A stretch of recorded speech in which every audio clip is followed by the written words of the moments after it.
Welcome. This podcast is an audio event in honor of the retirement of Doug Armato, Director of the University of Minnesota Press. I'm Bill Germano, Professor of English at Cooper Union in New York. My first professional life was as Editorial Director at Routledge. And before that, I'm proud to say, working at Columbia University Press. I've been invited to act as host for a conversation among a distinguished slate of university press publishers as they discuss some recent and enduring issues that shape scholarly publishing today. Before I introduce them, though, I want first to thank Maggie Sattler, Digital Marketing Manager at the University of Minnesota Press, for organizing our event, and of course, Doug Armato for providing us with this occasion to speak with one another. Doug, we make no promises that we'll talk only about the issues and not about you. Now, our group in alphabetical order. Doug Armato is Director of the University of Minnesota Press. Beside a brief stint at Basic Books, Doug has worked at 5 university presses. He's been at Minnesota since 1998, more than half of his 47 years in publishing. Lisa Bayer is Director of the University of Georgia Press, as well as a past president of the Association of University Presses.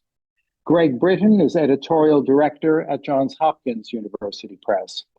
Jennifer Crew is Associate Provost and Director of Columbia University Press. Jennifer has been actively involved in executive boards at the Association of University Presses, the Modern Language Association, and the Association of American Publishers. Dean Smith is Director of Duke University Press and also an adjunct professor at George Washington University. Lisa, Greg, Jennifer, and Dean, glad you're here. The format for this podcast is very seriously impromptu. Maggie urged us all to come up with questions about the world and the conditions of scholarly publishing. So let's see how we might stir at the scholarly publishing pot. I'd like to pitch the first question to Jennifer. Jennifer, what has scholarly publishing gained and what has it lost since we started in the business? The core of it is the same. In the old days, we used to sell many more copies of any book. And my favorite title from the early days of Columbia University Press, which I quote a lot, so you probably heard it, The Foraging Strategy of Howler Monkeys in a Tropical Rainforest, a study in monkey economics. We sold well over 1,000 copies of that book. And probably nobody has exceeded the research in it. But anyway, we would now sell probably 100 of that.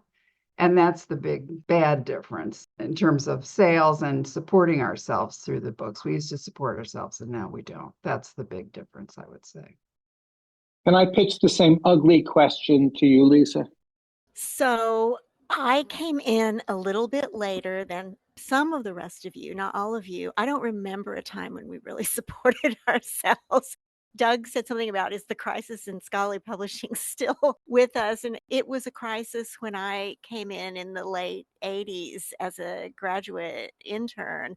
So we know that the revenue streams have certainly diminished and diversified. I think we've had to change the way we engage, and this might be a positive. We have had to look outside. I think that university presses and universities, to a large extent, looked inwardly for a long, long time. There was an exclusivity, and economic conditions have forced us to look outside to the public square, to new audiences, for better or worse. So what I notice is that there are probably more university presses now than there were 20 years ago. They are more diverse than they were 20 years ago. And yet there is this economic pressure on all of them. And the ones that are thriving or sustaining seem to have diversified their revenue streams. It tends to favor larger ones. It tends to favor ones with side hustles like distribution programs or digital aggregation programs or journals programs. But books continue to be really, I think, threatened in this economy for those presses that don't have those side hustles, as I call them. So you've identified a whole bunch of things in those remarks. And when I was at Columbia a long time ago, the distributions were becoming a very important part of what the press did, the portfolio. Dean, you haven't escaped this question, but Jennifer, how important is what Greg has indelicately referred to as the side hustle of distribution to Columbia right now?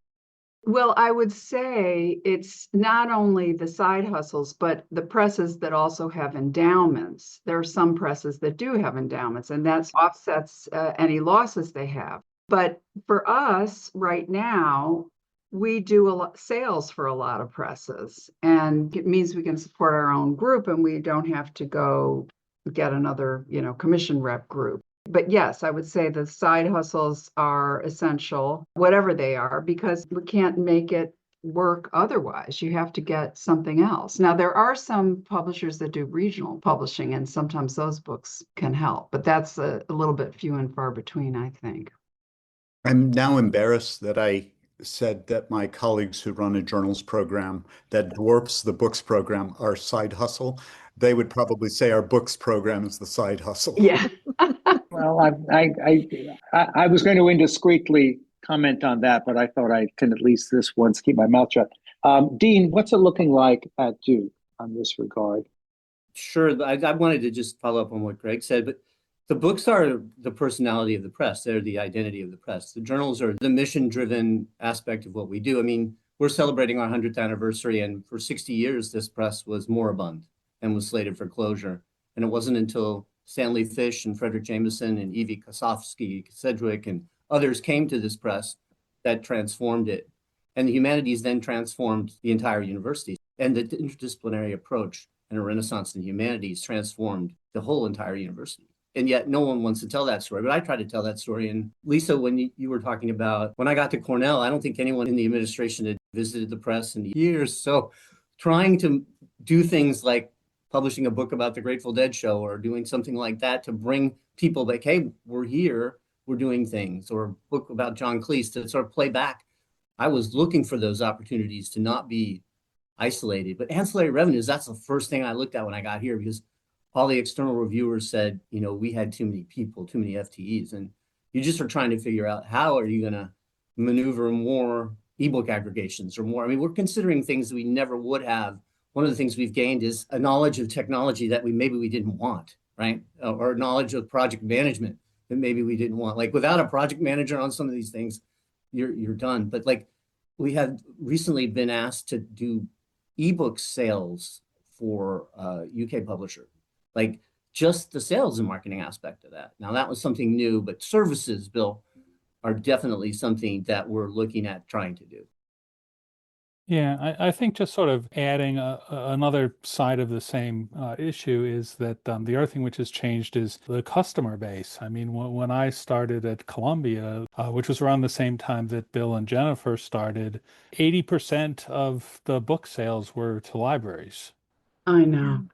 And, so that was the base. I mean, that was the market. And, we considered the whole effort to sell books to individual readers and through bookstores and other things like it was almost like a hobbyist side of the business. It wasn't like where the money really was. And I remember, looking through green bar printouts of sales for books, and you'd just see line after line after line of libraries and library booksellers. So that's changed a lot, and it's just a lot harder to go retail. Yep. Can you point to one thing that happened with libraries? Was it simply their atrophying budgets? Why did that change? Well, I mean, I think the universities have changed, but also it's really the federal government. I mean, that we came into the business sort of on the heels of the National Defense Education Program in the federal government, which supplied an enormous amount of money to universities and caused a boom in higher ed, which I think in the early days, I think those of us who started then thought of that as normal because that's when we started. But it wasn't normal. It was a boom, it was a post-Sputnik moment. And, university attendance, literally doubled in 10 years. So that was the boom we rode, and it's really, been ebbing ever since. There's a question that one of you crafted. Are university presses and university libraries still close allies? And I think it's provocative on several levels. Lisa, do you want to jump in on that one? Yeah, I think that was Doug's question, and that was a really good one. Sorry to out you, Doug, but it was a great question when I read it. So I'm sitting in the main library at the University of Georgia right now in our suite on the third floor, and I just had a meeting with a new librarian this morning. They make a point of all new department heads meet all other new department heads in the libraries, and that includes the press and our literary journal. So I was explaining to our new assistant director of user services the relationship between libraries and university presses and a little bit about why Georgia moved the press to report to the libraries about 17 years ago. And it's the fault of, I think it was Teresa Sullivan at Michigan, because she did it first and our provost was friends with her, and he wanted fewer direct reports. And he's like, I'm going to do that at Georgia. So there are, two ways to think about this. There's the reporting relationship, which, I think 45 or 50 university presses now report to their libraries at their institutions, which is kind of wild if you think about how that's progressed. But then also the relationships between presses and libraries that Doug alluded to. 40 years ago, they bought 80% of our books, and that has absolutely changed. And I personally love and appreciate and have learned so much from being part of the UGA libraries. It's like being in a learning lab all the time when we sit down together as department heads, 20 of us or whatever, every month, and they ask me questions, I ask them questions. I grouse when they mention, certain things that they want, and I'm sure they grouse when I say things about our pricing or our ebook programs. I think it can be viewed as a very positive thing, but it's certainly not the relationship that it once was. Absolutely not. Doug, since you've been outed by Lisa in terms of the question, do you want to make it more provocative or do you want to try to respond to it substantively? Well, I tell a story, which is what I do most of the time, and I say that the first library conference I went to, which was back when I was at the University of Georgia Press, it was a Charleston conference on library acquisitions, and I spoke there, and the librarians said, several of them said, "Oh, well, you're the good guys. We like you." It's the scientific publishers, it's like the Elsevier's, who are really making our lives difficult. But we really like you. And over time, that became to again feel like more of a distant relationship. And to some extent, it's tempting to see libraries as a proxy for university budgets, and just sort of see that as the emphasis of universities has changed away from a lot of the fields that we publish in, that basically the libraries have followed the university's priorities. I think it's a way in which it acts as the university's management of what we do and what faculty do, is to reduce the resources available to the humanities and social sciences. Yeah, I just want to jump in and say one thing. I really do think that provosts or administrators think, okay, books and books, so they should go together. And there isn't really much thought given to how different we are. I mean, they want to put up stuff for free and they don't really want the physical objects either. And that we want to earn revenue and sell the stuff. And I just think there are so many different things that we do, and also the systems. There isn't really that much synergy to be had in the systems that we run. I mean, the administrators, they want to save money, and so they want to say, oh, you do this and you do that, and you can do it together. But actually, I think it's more expensive for the library to take on some of the stuff that we do. So I agree. I agree with Doug and Jennifer. And I remember after I came to Georgia, it was the first press where I had been that had reported to a library. And Joe Esposito wrote this scathing scholarly kitchen piece saying, having a press report to a library is like, putting the pig in the butcher's shop or something. I don't even remember what it was, but it was awful. And I thought, oh my God, what have I done? But I will say everything is dependent upon culture and relationships. We have actually benefited tremendously from working very closely with our metadata librarians and the Digital Library of Georgia and special collections around open access projects, metadata standards. We poached a metadata librarian from the libraries to join the press, and that's been, all those things could have happened if we were, in separate reporting arrangements. I doubt, though, that we would have the mutual understanding and respect for one another. So both and. And you're right that there's people involved here. There's faculty, and faculty are also embattled, but faculty are very committed to the books. And years ago, a colleague we all know, a former colleague, Lindsay Waters of Harvard University Press, gave a talk here at Minnesota and was just talking about the importance of books actually selling and how there were more books being published than the market could absorb. And it was a very cold-eyed impression of things. And the first question he got was from a graduate student saying, "So what I hear you saying is you're going to take our books away from us." And Lindsay sort of successfully backpedaled on that, but that's sort of where the rubber hits the road. I've had just a great relationship with the Duke Library since I've arrived, and there's been no talk of us reporting to them. We increasingly find ourselves in a similar position of trying to demonstrate our value. Library as well, they got hit with a major $6.5 million cut at the beginning of COVID, and then no more print acquisition for like a few years. And it was great because it's a very kind of back channel relationship where I'm like, hey, my warehouse is about to be closed. I found out people were still working in the library. So I'm like, maybe I don't need to close the warehouse, and kept it sort of partially open, or else we would have been facing. So the library has been a really key strategic partner for me since I've been here, whether it's, hey, do you guys want to get in on this thing for this book, Duke author? Do you want to open this book? Do you have, there's a great relationship there. Anytime I need to know what's going on in the provost's office, I reach out to Joe Salem. He's very helpful.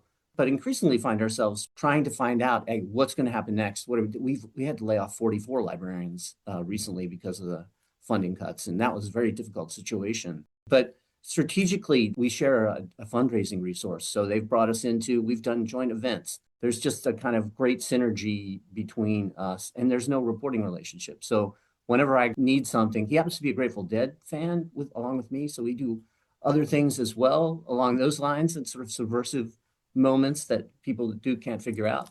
That's been a really good, I think we have to find those alliances in this situation. And I've enjoyed that so far, but great question. Following up on that, I was going to ask a question about the work one needs to do to adjust and explain a public face. How is the outside world meant to understand what a university press does, and how has that changed over the course of your career? Greg, are you feeling brave? Yeah, I'm stalling for time, actually. I should say great question, which is the great time staller. No, I find that I'm looking for books, both personally and in acquisitions, that solve an identifiable problem. When I get a manuscript, when I get a proposal, I think, what work does this book do for us? And I'm not sure that I would have asked that question 20 years ago in as sharp a terms. It's really looking for things with a pragmatic edge. Even works of literature solve certain problems sometimes. So I will sweep those into that as well. I would say, for those of us who were here in the Pleistocene era, Doug and Bill and I, we didn't really think about that question. We didn't think about the general audience. We were because the libraries, the 80% that Doug mentioned, they were buying the books. And so we were there to publish new research, to get people tenured and promoted, and to publish for the libraries and the scholarly community. But at some point, and I don't know exactly what year, but it was the year when, a lot of the trade publishers were realizing, oh, I'm only selling 2,000 copies of whatever it is. And they stopped doing highbrow, I would say, general interest books. And we came in and swept them up. And then we had to learn how to do things differently and reach the general audience. And I think now when we talk around the table about around the Zoom squares, about what books we're going to do, we always think, now, is this going to be general interest or scholarly? And we make sure we do at least, half of the books can travel across, disciplines. Whereas before we were really just thinking, we'll do a book for a particular micro discipline. But now we need that general audience, and we're happy to have it when we can get it.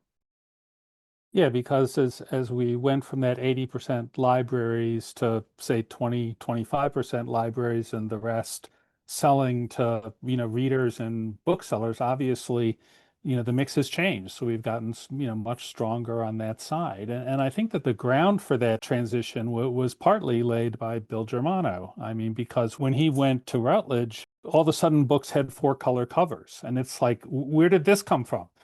I mean, university presses were known for sort of dowdy 1 or 2 color covers, if that. And Routledge sort of was a press that began to signal that scholarship could be exciting and that it should have its own identity. And I think that we didn't know why at that point, but we found out why as the years went on.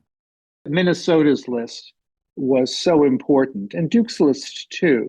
But I think and Hopkins, but I think I looked at those houses and I tracked certain editors, and I would say, darn it, that editor got that manuscript before I could even have an opportunity to talk to anybody about it. But there was so much energy going on in the 80s into the 90s. You stole ideas wherever you could, and that was part of our job description back in the day. I feel that energy every day. And maybe it's a nervous energy or a competitive energy or an existential dread. I don't know. I think that it's difficult to feel that kind of enthusiasm and hopefulness sometimes. If you read Inside Higher Ed in the Chronicle every day and look at the horrible things that are happening in terms of pressures on scholars and scholarship, and it's not even on scholars, just on smart people.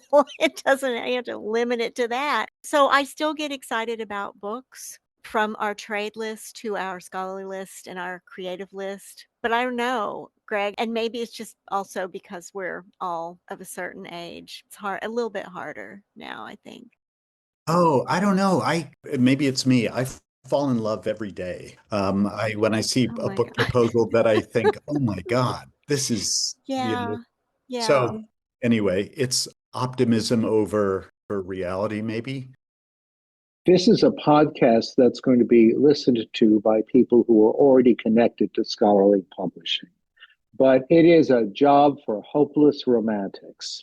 You have to be able to fall in love every day with ideas and sometimes tolerate the people behind the ideas. And sometimes you like them a lot.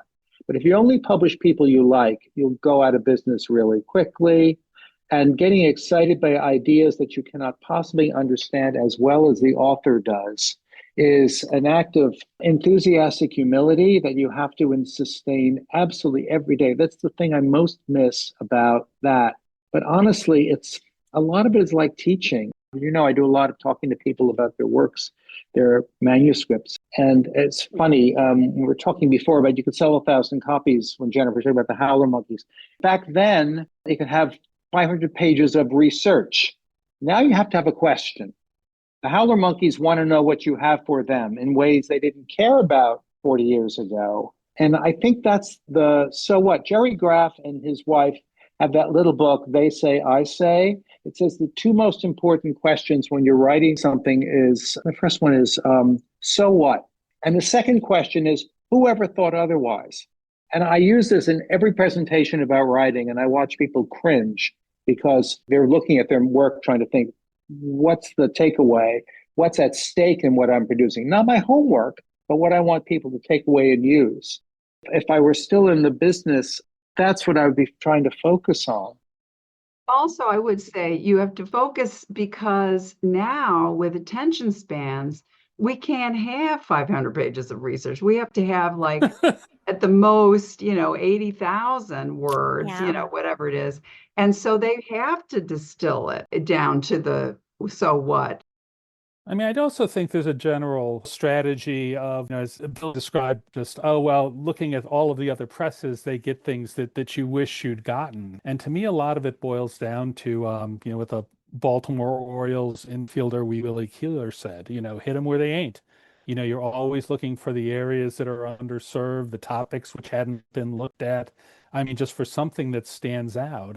Trade houses, commercial publishing is very risk averse, which is something that scholarly publishing had the reputation for a long time as being sort of, dusty. But in reality, and a lot of times we're out there just trying to break into new areas and say something people haven't thought before.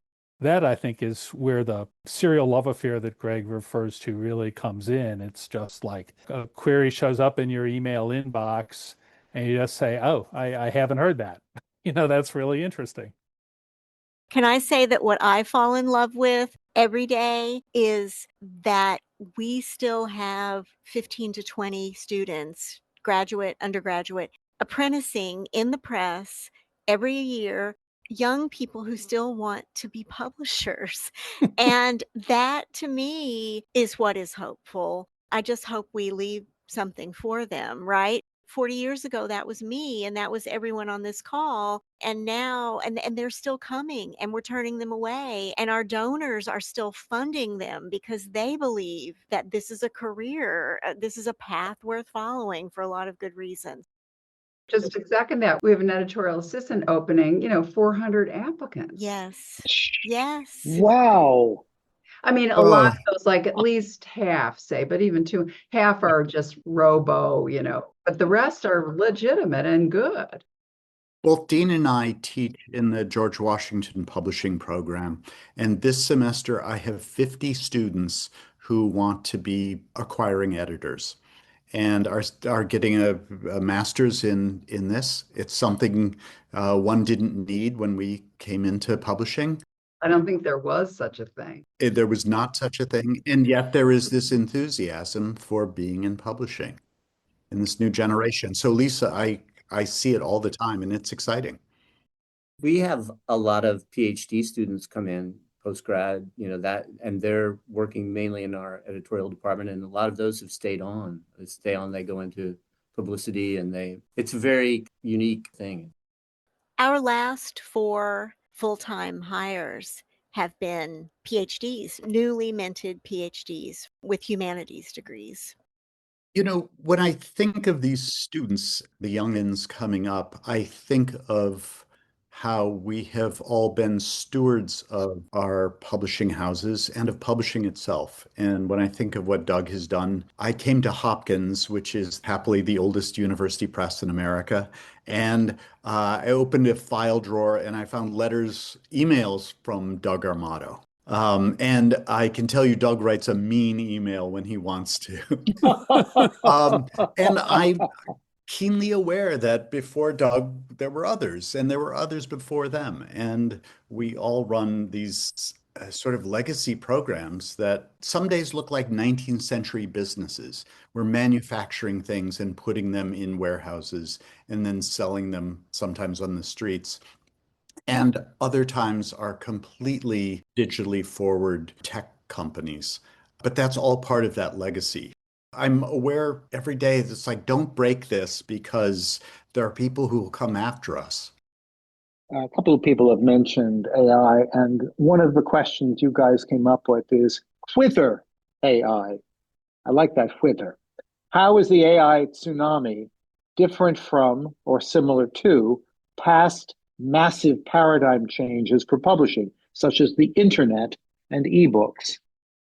Actually, this morning was talking about how it kind of reminds me of 1995 when we put the first journal online. And I was working with Charles Watkinson's father on the Journal of Material Science. Bill, that was the Chapman and Hall side of the Thomson acquisition. when executives from Thomson Information Services Limited looked at sodomy and the pirate tradition, and it was like, what is going on here?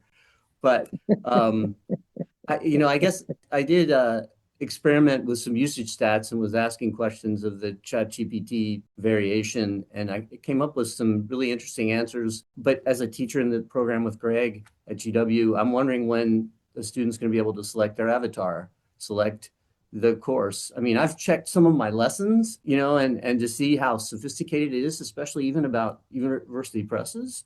And I was not turned away, let's say. I didn't use any of it, but I was like, hey, this is in the ballpark kind of thing. And Doug, the work that you did with Manifold, which is amazing, and helped transform Brown and many of us to kind of get some solutions over to some of these university departments. The iNowdy Center was a user of it for a few years, and then decided that publishing was too hard. But when you think about the monograph of like, hey, here's the monograph, here's the PDF, could you add links of relevant video? Could you add citations? Could you add text to those citations, full text? We're not that far away from something like that, I don't think. I don't know what that becomes or what that looks like or how it gets paid for or whether a box gets dropped off at the library. I have no idea. But you could imagine that it would be easier than us trying to get all of that stuff together. That's just sort of where it stops. I'm a little bit afraid to go any further there. We have a project coming out, speaking of regional publishing, and the history of RTP, which at the end, it's like RTP is a slow adopter of AI. All those the tech companies, biotech companies there are supposedly slow adopters. Well, is that a bad thing or a good thing? You don't know. As I think about the threat that monographs especially face, I'm wondering if the tools of AI can be brought to bear on making those possible. And the alternative is that monographs disappear. As we acquire fewer of them, we publish fewer of them. And that's sort of heartbreaking to me to think of. I would love to know how to use those tools to make it possible. I don't know the answer to that, but that's the question that I'm curious about.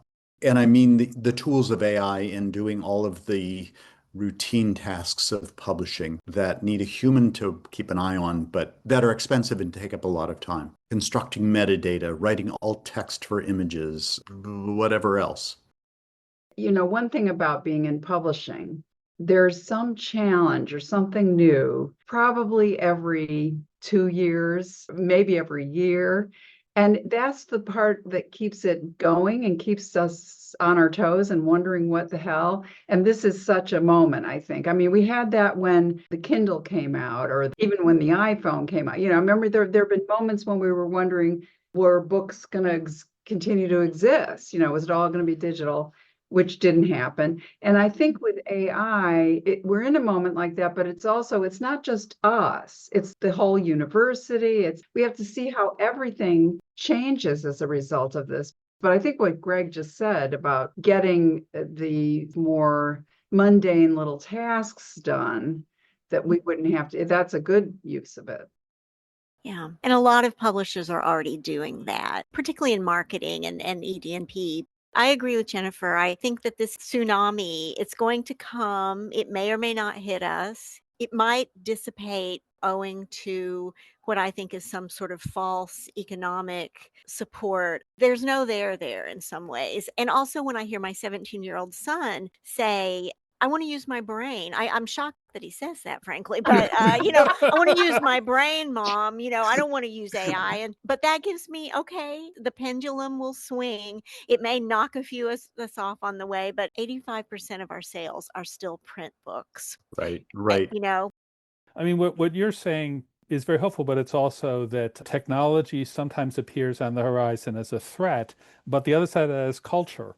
And culture tends to mediate how we use technology and what it means to us and how much space it takes up. We've certainly seen that over time with ebooks. It started out looking like a threat. I remember a university librarian here at Minnesota I worked with saying, once the technology is perfected, we really only are going to need one copy of each of these, globally.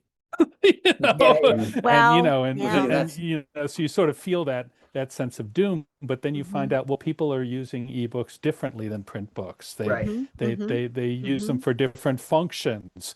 They have senses of affiliation or, object fetishism, which leads them towards the books. And that's professors, but it's also students. So the culture moderates the technology, again and again. Mhm. So what you're saying is we think of AI right now as this opaque, oh my God, threat, but it will be filtered and shifted and changed by people, by the things my son is hearing on TikTok or whatever, in a very small way. Yeah, no, and actually that's hopeful too. Yeah, and there's an element of passion and desire and love, which is the word Greg used, that runs through all of this. That's, I think, what keeps it afloat, because the technology itself is not always helpful. It seems like one of the greatest promises of AI in the university is that it allows for individualized learning, learning at your own pace. Guess what else does that? A book. Okay. Hmm. A book is the ultimate individualized learning. So I don't think we're done yet. I think the same librarian who predicted that ultimately you would only need one copy of a book globally is probably the person who said that books never need to go out of print. And I'm just curious, following up on one of the questions that one of you sent, does a book ever need to go out of print? Should books ever go out of print? Oh my. At Hopkins, we have a room which is our library, which is books in pub order from the 1870s through the present. And as I shelf read in there, I see books all the time that I am really proud are now out of print. Uh, Stop by. I'm happy to show them to you. Are there other implications work-wise of keeping books in print, quote unquote, forever? I think that right now it's relatively simple to digitize a backlist title. It costs something like $300 to get the files and put them into various third-party aggregators and retailers and others. When that changes, when those economics change, then that will change it for us. Right now it's fairly simple if you have the capacity. And I would also argue that we all have books on our backlist that are still in print that are objectionable or of their time. Part of me thinks they should be available. They should be part of the record. That's what libraries are for. Well, maybe, but what if you live really far from a library and you want to see a copy of the Confederate Receipt book, which was one of our best sellers? I don't know. Doug remembers that book. Oh yeah, coffee made of acorns. Never forget it. Actually, there are others that are worse. But but I don't know. Should we be in the position of making those decisions? I think that this is especially keen in an era when aggregation tools such as AI are learning or training themselves in a lot of cases on questionable information, questionable or false. And, how the algorithms work determines what's there. But at the end of the day, without the context, you don't really know, the perspective that those facts are issuing out of and that they're being shaped by. So I think there's always a worry about having too much outdated knowledge, out there in the world. And so I do think that there are books which should go out of print and still available, in libraries and archives and other things. But you just can't tell once you start amalgamating things. You just really can't tell what basis someone determined something was true. It's a good point. By the way, Outdated Knowledge is a great title, Doug. So one of you should commission a book called Outdated Knowledge. It's a series. Yeah, it Yeah. is. It is. Yeah. Too late for me, but But that's to have us decide what should be in print and what shouldn't. It's a little bit like us deciding who gets tenure, which some people were criticizing us for at some point. We would decide what gets published, and it wrote what revised dissertations gets published, and then those people, get jobs and then get tenure and all that stuff. I just don't think, well, first of all, I don't think we have time. I don't know about you, but I don't have time to go look and see, what books we should never digitize. But I don't think it's up to us. I think, as somebody said, the libraries, people want to keep that stuff around for people to see, but I don't think we decide that. I don't know. Yeah, I mean, over time, we had a project, a digital project, I guess over 20 years ago called the Minnesota Archive Library, basically, where we put everything we could find back in print from 1925 on. And this press has gone through a lot of changes, so it was a real wide array of things. At first, it was confusing to have all of these books, reappear. It's like specters from the past. But over time, and it didn't even take that long, scholars and students and users, readers, just basically figured out what from that mass was valuable. It brought back to life some books which were actually remarkable feats of scholarship and had just been forgotten. And the other ones sunk basically right back to the, level of Obscurity. just sort of, yeah, that they'd had when we started the project. But they are all still available or no? Oddly enough, yes, they are. Okay, to my point. Anyway, yes, Yeah. but yeah. You talked a few minutes ago about various changes that have affected how books are selected, made, and brought out into the world. And one or two of you have touched on the question of the relation of monograph publishing to tenure decisions. Well, it's like, okay, news to nobody. There are no jobs anymore. Tenure track jobs have disappeared. And one consequence of that, as I discovered at a recent conference, there are fabulous people at junior colleges, community colleges, remote satellite campuses, astonishing scholars who are trying to write books or are writing books. And I'm optimistic for them. But the question I wanted to ask, and this is just mine, is what do you see as the ideal role for scholarly publishers in relation to tenure decisions? Because this always seems to haunt conversations about what counts as adequate demonstration of scholarly achievement. I think you're right to point out that that's a question that in 10 years, I'm not sure you would ask a bunch of publishers. That tenure is fast disappearing, and there are serious problems with that. But I think in some ways it makes publishing a book with the university press all that more precious. And the few people who have shots at those jobs are eager and maybe desperate to get published by the right university press. Okay, the hardball softball question. What is something that you've learned from another person in this podcast that informs your professional life? I can't find this piece of writing, but over 2 decades ago, Doug Armato wrote an essay called Think Like a Publisher, which I read as a young editor, and it completely changed how I think about publishing. And I wish I could find that. If you have it, send it again, because I mean, I'd love to see if it holds up. But in my mind, it really changed how I thought about not thinking like an editor, not thinking as a marketing person, but taking this 10,000-foot view of what we actually do. It's really changed how my career went. So thank you, Doug. Well, I'm going to say something about that also refers to Doug, but it is not as lofty as what you just said. It is that I was amazed when he went, I think, first to Louisiana. Am I right, Doug? Well, basic, but then Louisiana. Yeah. LSU. Okay, but yeah, basic. But then, I kind of watched him go to all these other university presses after having gone to Columbia College, being at and Columbia was not a wonderful place to be at that point. Don't quote me. I'm sure I'm going to be on this. But it was kind of a strange place, although we both had a mentor that we discovered later there. But I learned, I said, oh, there are all these presses all over the world. I mean, all over the country, but all over the world in a sense that you could go to and that you could spend some time at and make a difference and then hop on to something else. Not that I ever followed that, but I always really admired that about you, Doug. I was always impressed that you stayed in the same place and rose to the top. I know, really, really.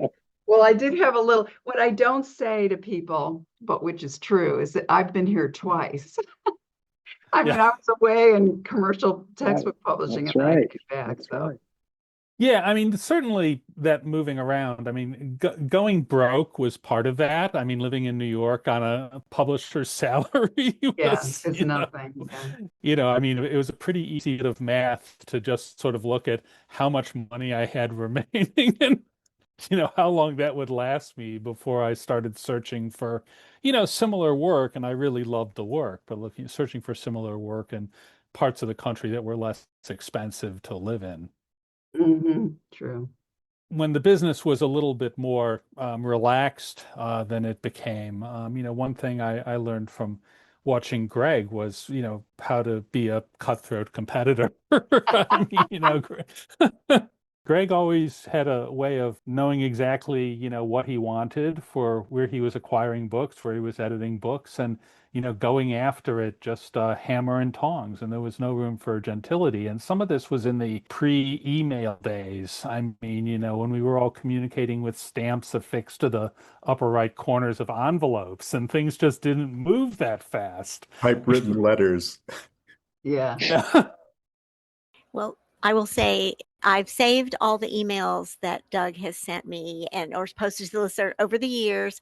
I envision this little sort of Harvard Business Press sort of like Doug Armato on No. management and leadership, little book, airport book. One thing he told me that I quoted to our editor in chief again this morning when we were talking about a search that we're having. And this is something I think that speaks to the quandary of the university press at the state flagship institution that is not in New York City, that is not in an urban area, and the quandaries of recruitment sometimes, convincing someone they really do want to move to Athens, Georgia, or Champaign, Illinois, or Baton Rouge, or wherever. And Doug said that at Minnesota, they've had great luck with growing their own.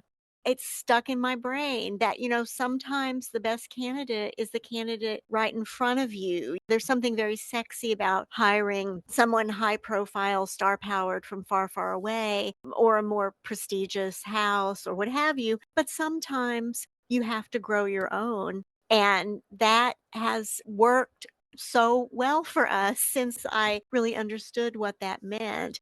And the other thing is from Minnesota's centennial celebration, which is this year. And the article in Publishers Weekly about their anniversary, Doug said something like, 10 years ago or something, we just decided we were going to have fun and that this work was going to be fun. And that kind of gets back to what Greg was saying about you have to find the nourishment. And in spite of all my other sort of grumbles on this podcast, I think you do have to decide that it's going to be fun in a nourishing and energizing way. So I was just sitting here, I was listening to you guys about how did we end up in these jobs, and how did I end up as a director of a press? I'll say that Greg was very heavily involved in that and teaching me about you need to have an at bat, and I tell this to folks that are interested in becoming directors of presses: at bats. You need to sit around, have that table where there are 8 people asking you questions. And I think there was a time where Greg had an app on his phone where he knew where the directors were going and when these jobs were going to be coming open, and he's like, he had one of the great quotes of all time. They're all fixer-uppers, Dean. You need to just different forms. Somebody needs siding. Somebody needs a new chimney. But the funniest thing ever was, so I've had the last few weeks because of the kind of battle with the administration that's been resolved. I went through Steve Cohn's correspondence and there was a note from Doug and it said, Dean will be a fine addition, comma, I think. So I'm so I've taken that. We won't get into the UPCC defection, but that also taught me a lot too. But I love you. And that we went to the same high school and had Mr. Hires who looked like Ben Franklin. Oh my God. That's amazing. It's very true. I was going to say there was an easy segue to asking about Doug himself, but we've already sort of begun doing that. And I didn't make a note to myself. Would anyone like to venture a non-incriminating anecdote about Doug that hasn't been mentioned?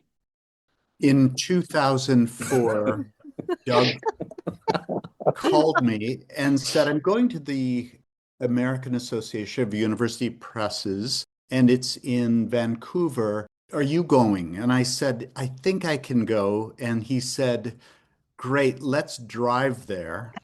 And I was in St. Paul and he in Minneapolis, and he picked me up and we drove across Canada, the entire length of all the provinces. So Hmm. How And how long did many it days take? did that I take? don't remember. It was like weeks and weeks. That's amazing. No, Doug always drove. I remember always drove to all those conferences. You Yeah. drove. Best way to clear your head. I will just say we've all been part of the AAUP, the AU Press's listserv, AUPL. I don't know how Doug's going to live without that for decades and decades. And Doug, if he weighed in, it was usually very brief, very succinct. On the few occasions when someone has ticked off Doug Armato and he posted his thoughts, it was terrifying, frankly. And also I saved all those as models for future. For I hope AI doesn't ingest those because we're all in trouble. Does not suffer fools gladly. Check. Indeed not. I And know. if Doug sort of raised a red flag about something, I was fairly certain that I was right there with him. I was very always, the person who says little, but when he does speak, you better pay attention. I'll try and use it for the good. You did. Well, I sent to Bill and to Doug, our HR guy came by one day and he found this memo in the file that announced all the new people. And this was, I think, as you said, Bill, 1978. I can't remember. This Yeah. was my first time at Columbia. Among the new people, and of course, this was at an era when the Howler Monkeys book sold well. So there were a lot of people were hired. But Bill and Doug and I were all came on board at Columbia in the same couple of months. It was really killer. So I PDF'd it to them. That was really a great thing. Are we allowed to say what year it was out loud? I think it was 78. I said it. It was 78. Yeah. 78. Yeah. I think, Bill, you were working on your PhD or your dissertation. Yeah, I was. And I think, Doug, you were still in college. I was. I had just, I think, become permanent in order to earn that notation, in order to be part of that note. I was hired full time at the Columbia University Press, actually about 2 months before I graduated. And I was so much older than you. I was in graduate school. Yeah. Oh my God. Unsurprisingly, I remember a lot of the people from 1978 at Columbia Yeah. because it was my first serious job. Well, I think, Doug, you got off the hook really easily. There's nothing Yeah. here that's actionable. I'm slightly disappointed in all of you. Dean has not spoken yet. Are you sitting on something, Dean? He was the first outside of the Hopkins. I was at Hopkins, went to the Salt Lake meeting, and Doug came out of the hotel and we walked to a independent bookstore together. And that was where I got to know him. And I just was thankful because I didn't really know anybody else and outside of my colleagues at Hopkins. So thank you. The bookstore browse is my kind of icebreaker.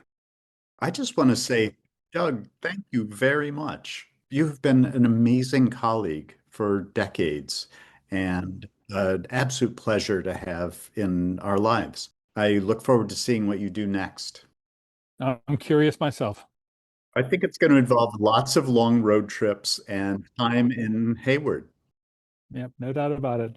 I really do love this profession and this business. The people that, we've all worked with together have just been terrific people to get to know. And I still remember when our godson Beckett, he's a broker, said to me, let me get this straight. So all day you sit at a desk and you read books. And I said, yeah, that's basically what the job is. He says, and then you go home and you read books. And I said, yeah, that's basically what I do. so, so basically it's just been the perfect career. Yep. Yep. Well, great to be able to enjoy this moment with all of you, even if by digital means. So, Well, on that note, I'd like to thank all of you for taking time to share your insights and your stories, incriminating or otherwise. And Doug, congratulations once again from your colleagues, your friends, and maybe most of all from your grateful authors. And if you don't know what to do with all that new time on your hands, you can always write a book.